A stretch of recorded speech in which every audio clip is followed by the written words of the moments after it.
In today's often chaotic and complex world, it is so important to lead with kindness.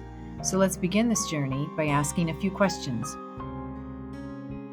Do you feel surrounded by strong opinions that are interpreted in hundreds of different ways? Are you feeling or expressing righteous indignation when people do not acknowledge your rightness? Or have you been the victim of someone else's truth? Some of those questions may really be hitting close to home right now, as so many are feeling that added stress and decline in their mental health.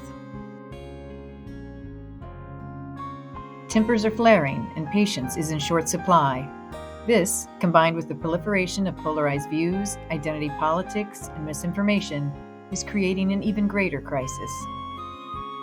This crisis is caused by a destructive virus that's in our midst.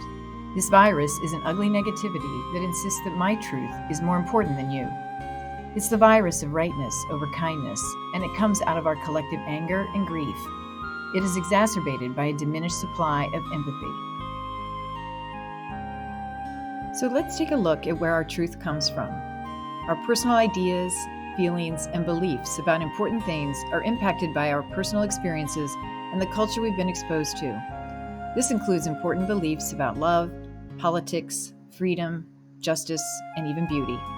As a result, we each see the world through our own special set of lenses. But living out of our truth is not the problem. In fact, central to living a purposeful life is living out of our inner sense of truth and wholeness. The rightness of our truth is not the problem either. There will always be differing views and beliefs about the world we live in, and that's okay.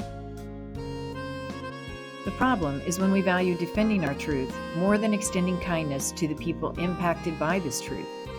This places a greater value on our ideology than on the worth of a human being. So what exactly are we talking about when we use this word kindness? We are referring to the quality of being friendly, gracious, understanding, and considerate. It's aided by a sense of curiosity and our ability to understand the feelings of others. It can be as simple as a smile, a laugh, or even a thank you. But here's a newsflash. It does not include any gesture that involves that middle finger. So fingers down, please. Be rest assured that kindness touches the human spirit even when there are opposing views. It's restorative and transformational. Demonstrating kindness does not imply that we must accept or adopt someone else's viewpoint. Rather, it simply means we take the time to invest in, appreciate, and recognize the person behind the views.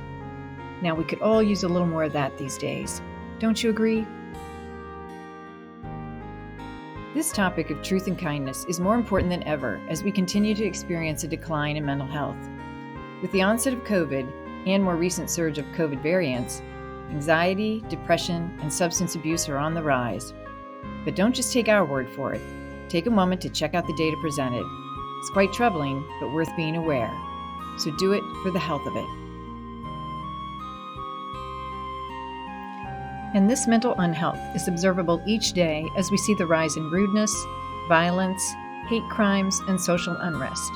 We are experiencing a collective grief and what we call an empathy famine, but there is an alternative. And thank goodness, for kindness and common courtesy are strong medicine for this unhealthy culture. We can indiscriminately practice this with anyone we come in contact with, not because we necessarily like them or think they're right, but to show them we value them as a human being. Let's not forget that as individuals, we can set the tone in our sphere of influence.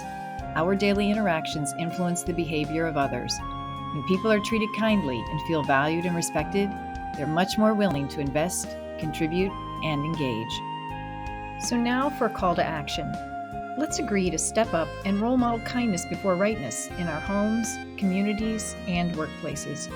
If we do this, guaranteed we will make a significant difference in the mental health of those around us and even our own. We can be an antidote for the virus of rightness over kindness wherever we are.